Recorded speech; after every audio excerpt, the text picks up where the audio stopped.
Welcome students. So now we are going to start the checkpoint extra question discussion. So we will proceed with the first question. First question is that the fill in the blanks, the range of the clinical thermometer कितनी range होती है? It is normal near the body का जो temperature होता है that is 35 degree Celsius to 42 degree Celsius. Next is SI unit of heat is joules. Dash warm air is dash then the cold air. Warm air जो गर्म हवा होती है वो ठंडी हवा से ज़्यादा हल्की होती है. Next is the polish silvery surface होता है जो वो बैड अब्जॉर्बर होता है. मीन्स जो भी सिल्वरी सरफेस पे पड़ती है रेडिएशंस वो क्या हो जाती हैं? Reflect back and it is a good reflector. Next is we receive heat from sun through radiations. Yes, it is the answer will be radiations of the heat. Mercury is good conductor of heat. Yes, it is good conductor. जब थोड़ी सी heat मिलती है तो mercury का level in the thermometer आगे rise कर जाता है. Next is the temperature of the body of the boiling water in the Fahrenheit scale is. Boiling water means 100 degree Celsius को हम 100 डिग्री सेल्सियस को हम 212 डिग्री फ़ारेनहाइट भी लिख सकते हैं. Next is the state whether the following statements are true और false. First is alcohol thermometers जो होते हैं वो हाइयर टेम्परेचर रेंजेस को मेज़र करने में यूज़ करते हैं. Yes, it is true. And जो अल्कोहल थर्मोमीटर्स होते हैं वो लैब में यूज़ किए जाते हैं.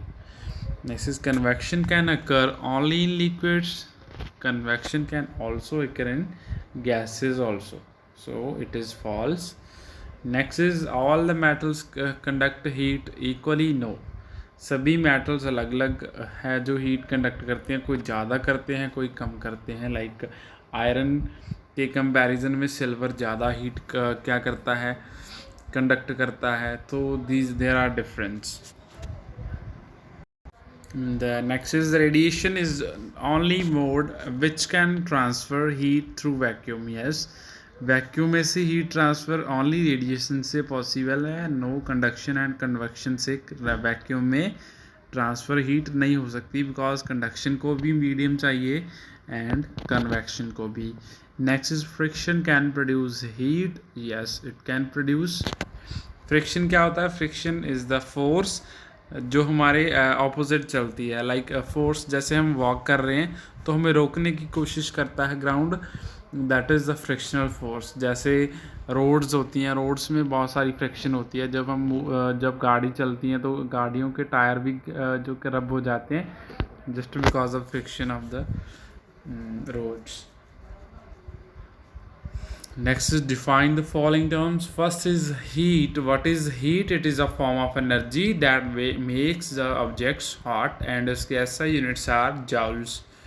Temperature is a physical quantity which measures the degree of hotness or coldness of the body and temperature के SI units are kelvins. Conductors कौन से होते हैं? कंडक्टर्स वो ऑब्जेक्ट्स होते हैं which allow heat to pass through them. Next is what is convection. Convection is a process of heat transfer. Means जिस process में हीट ट्रांसफ़र होती है by the actual moment of the molecules. And radiation is the process जिसमें heat is transferred without any use of medium through जो कि जैसे example लेते हैं फ्रॉम सन टू अर्थ जो रेडिएशंस आती हैं तो that is the transfer of the heat without any medium. So next question is write down the precautions that you should be taken while handling laboratory thermometer. Laboratory thermometer हमेशा upright position में रखना चाहिए, सीधा रखना चाहिए, bulb नीचे and जो ऊपर वाला ग्लास स्टेम है वो ऊपर होना चाहिए. And bulb should be completely immersed in the solution जिसका हम टेम्परेचर मेज़र कर रहे हैं. हम इसका मेज़र कर रहे हैं टेम्परेचर तो बल्ब वाला पोर्शन अंदर होना चाहिए थर्मोमीटर का अगर हम रीडिंग ले रहे हैं. And bulb should not be touch should not touch the surface of container, जिस लिक्विड का हम टेम्परेचर मेज़र कर रहे हैं, जो बल्ब है वो थोड़ी सी हाइट पे होना चाहिए, बिल्कुल बॉटम को टच नहीं करना चाहिए कंटेनर का, बिकॉज ऐसा करने से रीडिंग में डिफरेंस पड़ सकता है। कंटेनर के टेम्परेचर की रीडिंग आ सकती है। Next, give 3 examples of thermal insulation. Thermal insulation means जैसे जो हीट को ना ही बाहर निकलने देना ना ही अंदर आने देना, तो that is the cooking utensil which have handles made of would और प्लास्टिक। तो हीट से बचने के लिए ताकि जो कुकिंग यूटेंसिल सारे गर्म हो जाते हैं, तो उनको उठाने के लिए वी यूज़ वुडन और प्लास्टिक जो हैंडल्स हैं वो यूज़ करते हैं। रेफ्रिजरेटर्स में भी इंसुलेशन की होती है, डबल वॉल्ड स्ट्रक्चर होता है इन द रेफ्रिजरेटर, और इन बिटवीन जो वॉल्स के मटेरियल होता है वो इंसुलेटर फिल किया होता है। Next is woollen clothes. Woollen clothes में कर्ल्स होते हैं जिनमें एयर ट्रैप हो जाती है, and which do not allow the heat of the body to come outside, and बाहर की जो कोल्डनेस है उसको भी अंदर नहीं आने देते woollen clothes. So they also act as a thermal insulation is there. Insulation means cover हो जाता है from the heat, our body is covered from heat. Thermos flask में भी थर्मल इंसुलेशन हो जाती है, मीन्स अंदर की हीट अंदर रहेगी, बाहर की हीट बाहर रहेगी। Next is describe the working principle of thermos flask. इसमें हमने पूरा बताना है कि जो थर्मोस फ्लास्क होता है उसका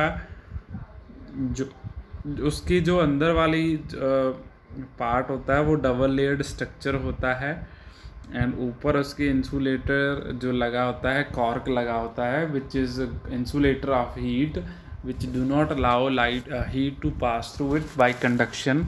एंड जो बीच में लेयर्स होती हैं they are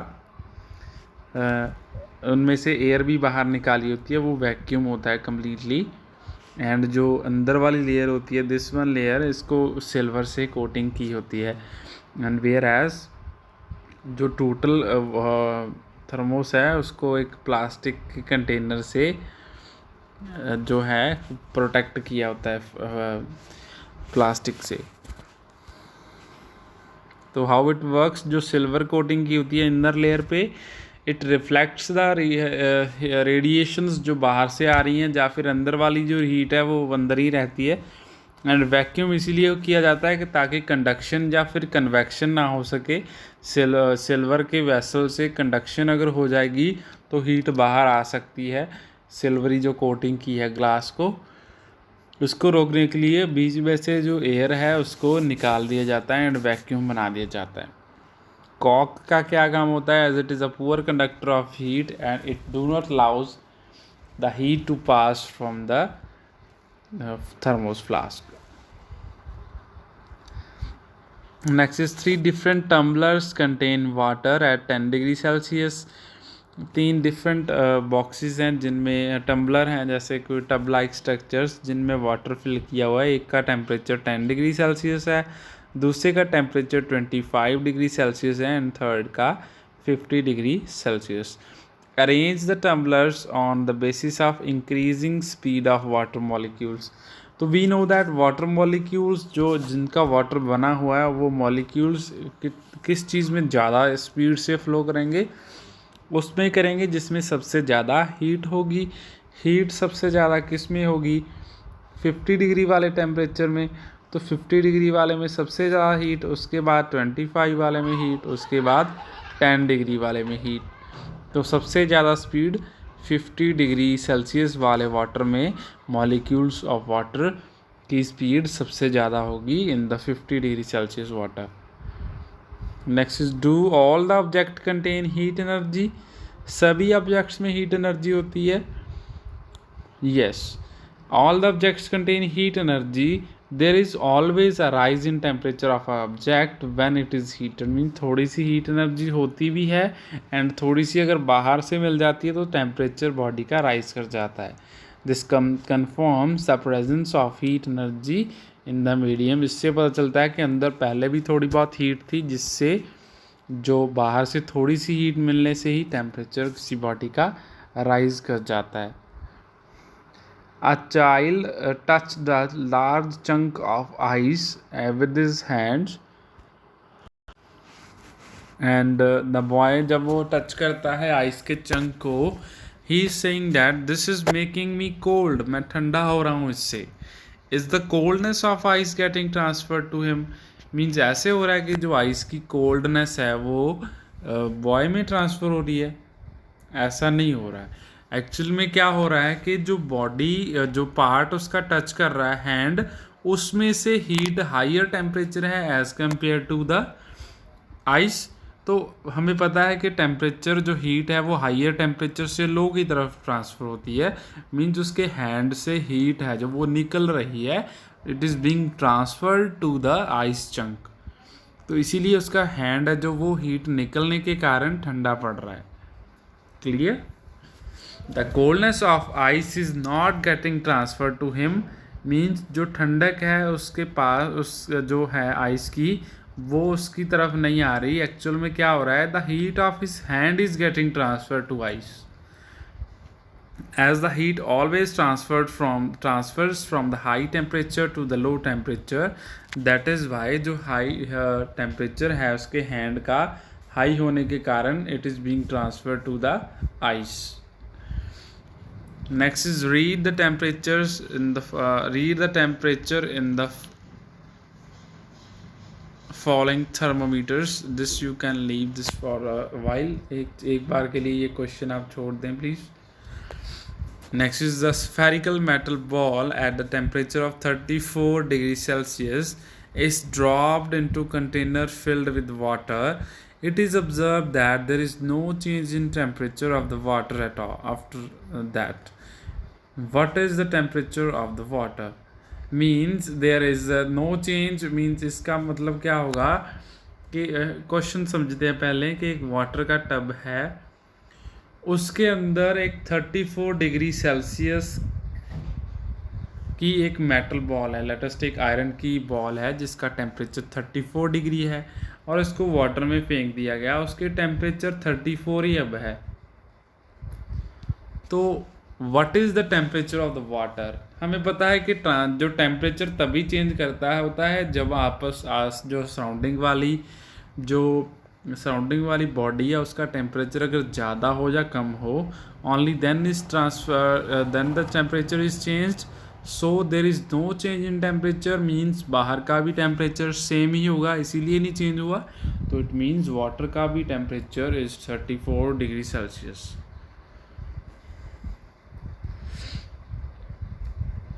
Next is draw and label diagram of clinical thermometer. This you will do by yourself.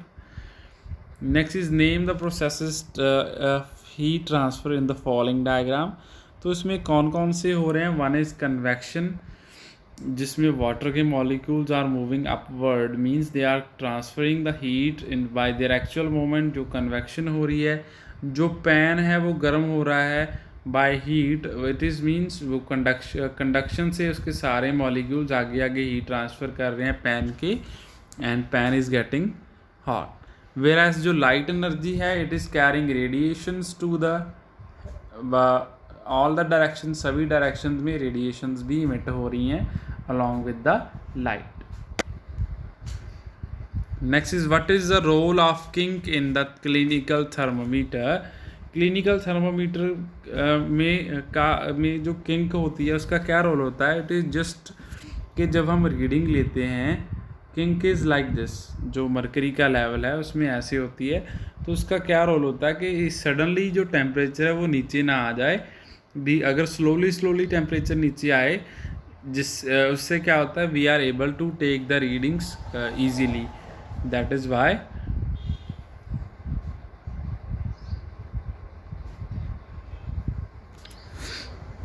इसीलिए जो किंक है उसको बनाया जाता है in the clinical thermometers. Next is which is colder, -50 degree Celsius और 10 डिग्री सेल्सियस। अभी देखें तो ये वाला टेम्परेचर प्लस में है, माइनस वाले टेम्परेचर ज़्यादा कोल्ड होते हैं। सो द -50 डिग्री सेल्सियस है जो वो ज़्यादा कोल्डर है। Next is give reason for the following when we touch a steel rod a paper sheet simultaneously, and हाँ एक साइड हम स्टील की रॉड को टच करते हैं, दूसरी साइड पेपर की शीट को, we find that rod is colder than the paper sheet. Why?